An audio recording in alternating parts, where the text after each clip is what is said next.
أحييكم بتحية الإسلام تحية مباركة من عند الله عز وجل. السلام عليكم ورحمة الله وبركاته.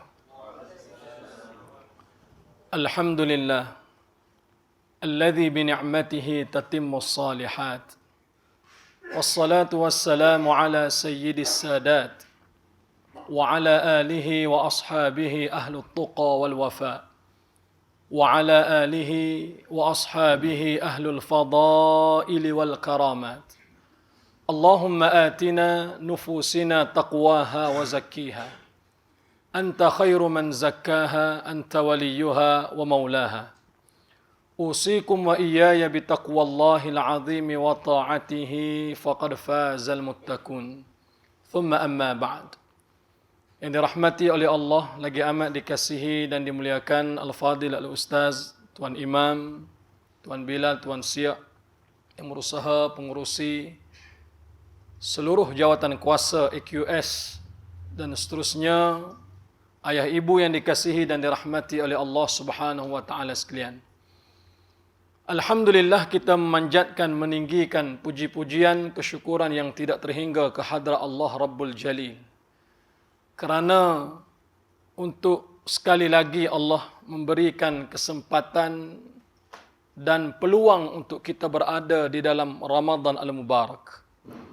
Mungkin ada di kalangan ahli keluarga kita yang pada tahun lalu berpuasa, bertarawih, kemudian iftar, qiyamul lail, bersahur bersama dengan kita.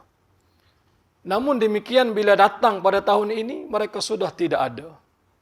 Di kalangan sanak saudara, kenalan, jiran, tetangga, yang kita kenal mahupun tidak, yang sempat kita berjemaah bersama dengan mereka di masjid, di surau, dan sebagainya.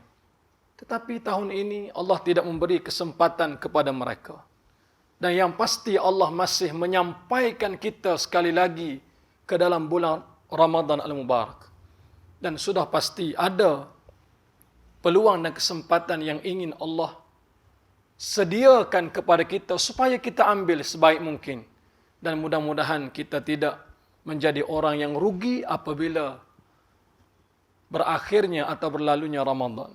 Dan sedikit masa yang ada atau waktu yang ada ini, saya ingin berkongsi satu kisah yang diriwayatkan oleh seorang sahabat baginda sallallahu alaihi wasallam, disebut oleh Imam Ahmad di dalam musnadnya dengan sanad yang sahih, namun sebahagian menyebut bahawa ia adalah hasan. Sahabat ini, dia salah seorang yang memakai gelaran as-sabiqun al-awwalun, iaitu orang-orang yang awal memeluk Islam. Dan dia juga salah seorang daripada 10 asyara mubasyiruna bil jannah. 10 orang yang Nabi endorse ketika baginda hidup, dia adalah ahli syurga, luar biasa. Gerento tu Nabi, bahawa kamu adalah ahli syurga, salah seorang daripada 10, subhanallah. Dan dia juga memakai gelaran asyahidul hayy yamshi fil ard, syahid yang hidup berjalan di atas muka bumi. Dan dia sahabat yang telah pun kembali ke rahmatullah sekitar tahun 36 Hijrah di bumi kota Basrah di usia 62 tahun. Semoga Allah merahmati dan menempatkan dia di syurga.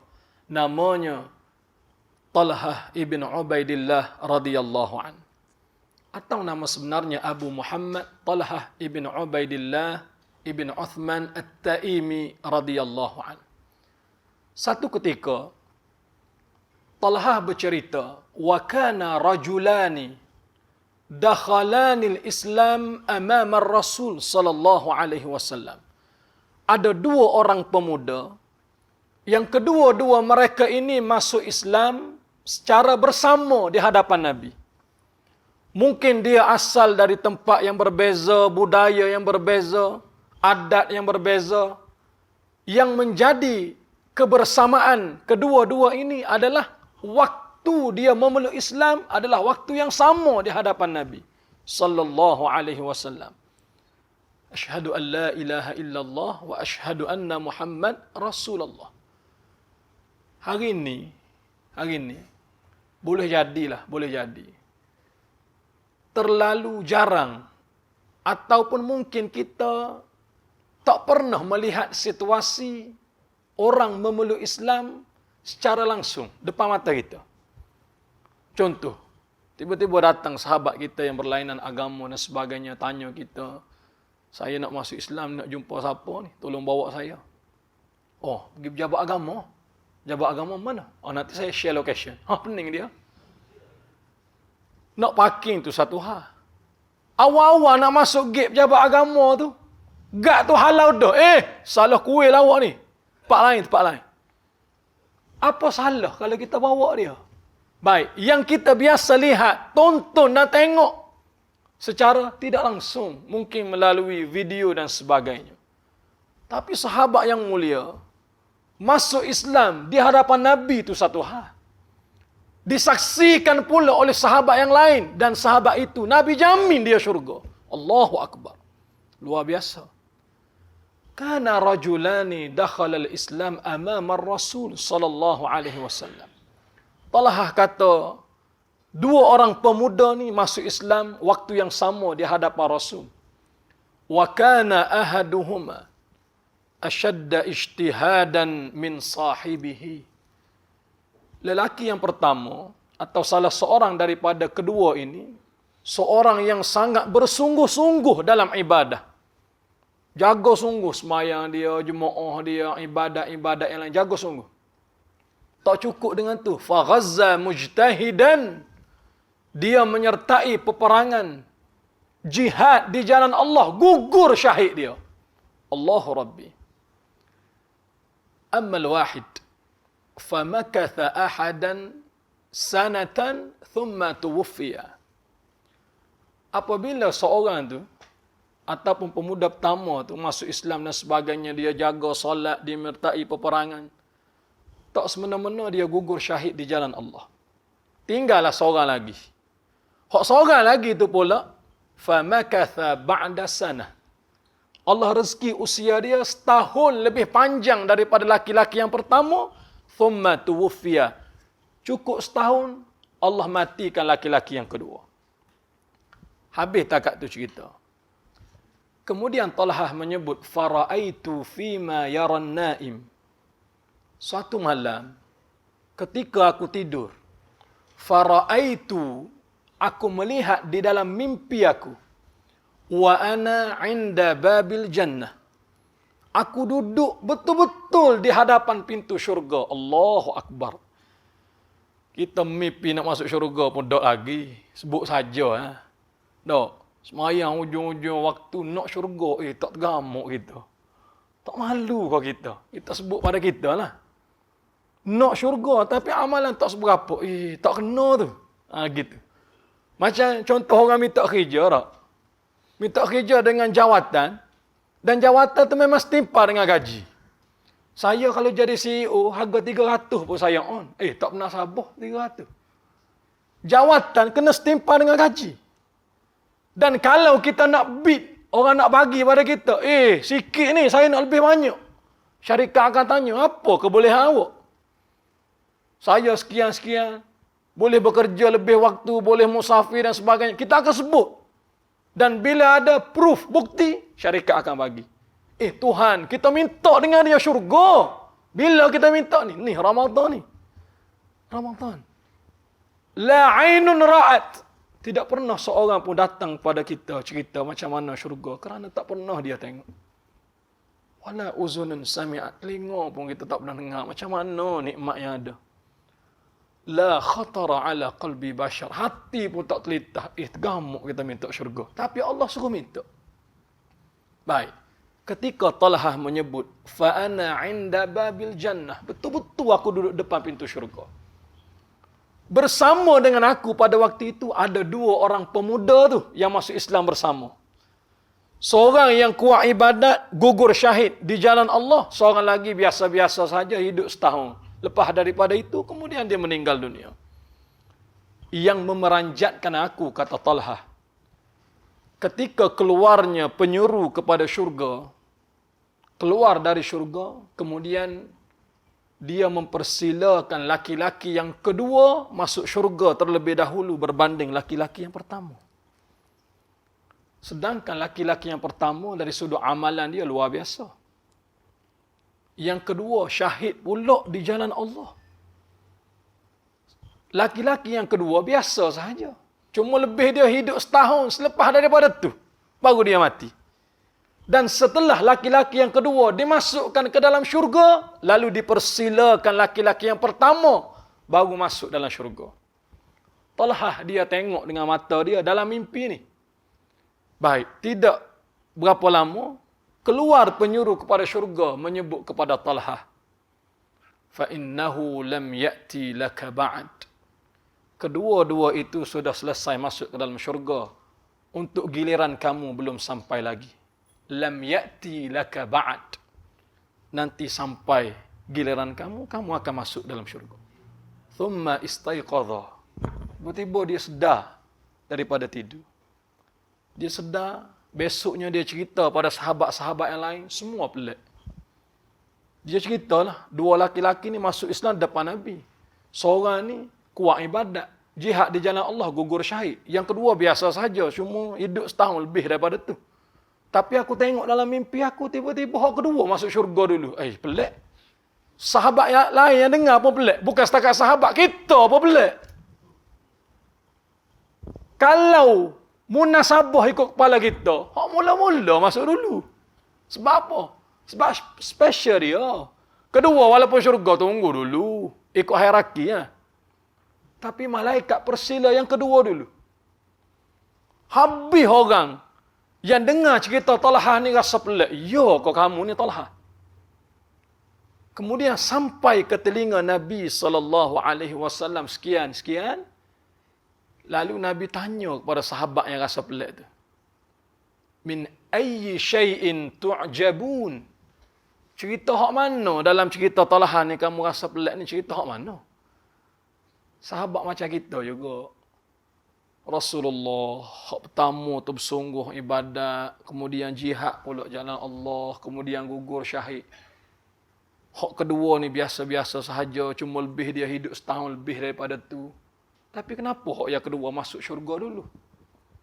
Sahabat ni, kalau kita dah syurga-syurga, nah ikutlah siapa dulu pun. Dah, kita pergi shopping mall, janji boleh parking, jauh pun tak apa. Gitu tak? Beza. Parking biasa, valet parking, dengan orang tu lah parking untuk kita, beza. Dah sahabat, dia tahu syurga tu memang hebat dah. Dan kawan hak nombor satu ni, walaupun masuk syurga juga, dia tanya, seakan tak puas hati, kenapa nombor satu ni masuk kemudian daripada yang kedua? Rasul SAW menyebut, awalaysa makatha ahadan fis sanah. Bukankah laki-laki yang kedua itu Allah takdirkan dia hidup setahun selepas laki-laki yang pertama meninggal dunia? Wa huwa yadkhulu fi Ramadan. Dia masuk lagi setahun bulan Ramadan. Tahun tu Allah rezeki sekali lagi Ramadan untuk dia. Fa shalla kadza wa kadza sajdatan fis sanah. Dan dia solat sunat, solat wajib berjemaah, qiyamul lail, dia solat untuk tempoh setahun. Banyak mana? Bainahuma ab'ad ma bainas sama'i wal ard. Beza antara darjat hak lebih setahun dengan hak mati syahid tu. Setahun. Tapi beza dia seakan ab'ad bainas sama'i wal ard. Jauh dia langit dan bumi. Kerana apa? Para salafus salih memberi pengertian kepada hadis ini sedikit. Salah satu keistimewaan laki-laki yang kedua ni kerana Allah rezeki sekali lagi Ramadan untuk dia. Kita selalu sebut Allah Ta'ala menyatakan dalam Quran, Lailatul Qadr khairun min alfi syahr. 1000 tahun. Satu malam, 1000 bulan. 1000 bulan ni, 1000 bulan, kalau sebulan 30 hari, maksudnya 30,000 hari. 30,000 hari, hitungan kita. Betul tak? Hitungan kita. Kawan hak mati dulu, dia terlepas dah Ramadan untuk dia, habis dah cerita dia. Kawan hak nombor 2 tu mari, sampai bulan Ramadan. Takdirlah dia dapat Lailatul Qadar. 30,000 hari. Kiraan kepala kita. Katakanlah, subuh dia saja 2 rakaat. Kali 30,000. Tasbih dia di bulan Ramadan. Kali 30,000. Itu kiraan kita. Sebanyak mana laki-laki kedua ni dapat? Banyak. Fasalla kadha wa kadha sajdatan fis sanah. Setahun dia. Allah Ta'ala bagi peluang lagi. Kesimpulan. Mudah ya. Ada manusia. Wa minkum man yutawaffa. Kami matikan bila sampai tempoh waktunya. Wa minkum man yuraddu ila ardhalil umur. Di kalangan kamu ada yang kami sampaikan ke suatu usia. Hari ni ya. Hidup hari ni. Supaya menikmati apa yang masih ada. Salah satunya Ramadan. Bayang terlepas tahun. Setahun tu satu hal. Ramadan tu. Wahuwa yadkhulu fi Ramadan. Lalu adakah kita nak mempersia-siakan habis? 30 tahun dah. 30 kali dah Lailatul Qadar. Ya ke 30? Oh, kalau tak 30, 29. Dekat-dekat. Kita hitung dengan kepala kita. Kita tak hitung. Tuhan terima ke tak? Gitu ibarat. Dan ada orang dia menganggap sedekah dia sikit, nilai dia kecil. Allah malu nak letak RM2. Lepas tu sedang molek shilling pula ada orang lagi malu. Orang lain masuk tabung tak bunyi, masuk tak bunyi. Kita masuk kering. Macam kita masuk mesin apa? Mesin air tak? Oh malu kita. Sebelah kita mertua kita pula lagi malu. Oh koma apa? Jangan malu. Biar kita nak malu bulan ni. Dengan siapa? Dengan Allah. Allahu Akbar. Baik. Pegang diri kita tak? Kita sebut Ramadan ni bulan Quran. Berapa banyak dah Quran kita baca? Siapa hari ni? Tak payah jawab. Tanya diri kita sendiri. Berapa banyak dah kita baca siapa hari ni? Demi Allah, nak cari kalau yang sudah khatam pun belum tentu ada. Oh, bulan Quran kena banyak sikit baca. Tak baca juga kita. Kerana apa? Kita tahu ukuran diri kita bagaimana. Sakit satu hal, sehat pun Allahu Akbar. Dan hebat lagi Ramadan. Kita akan tengok manusia. Dia boleh pegang puasa dia tu 11-12 jam. Tapi dia tak semayang untuk 5 minit. Subhanallah. Sehingga satu tempat tu, tengok tempat semayang dengan orang buka puasa. Tak pernah sabar buka puasa. Beratus meja. Tempat semayang ada 1-2 ni ya. Pergi lengang tempat semayang. Dia boleh duduk sampai waktu Isyak. Takkan semua musafir makan tu. La haula wa la quwata illa billah. Lalu kesempatan untuk Ramadan kali ini sekali lagi Allah bagi. Sedikit pun jangan kita sia-siakan. Untuk akhirnya, ada satu amalan. Selalunya, kita akan dengar di 10 malam akhir. Sebagaimana Aisyah dalam riwayat Imam Bukhari.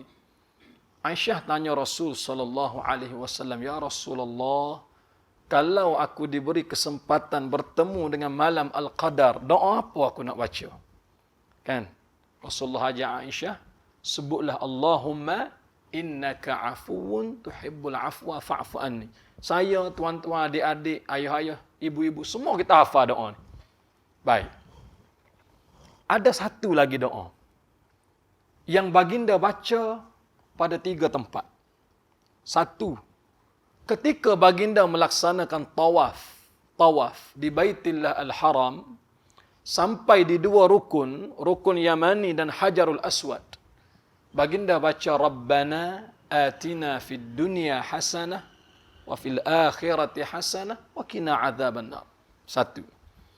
Yang kedua, ketika baginda sallallahu alaihi wasallam berada dalam keadaan sakit atau baginda ziarah orang sakit, baginda baca doa ni, Rabbana atina fid dunya hasanah wa fil akhirati hasanah wa qina adzabannar.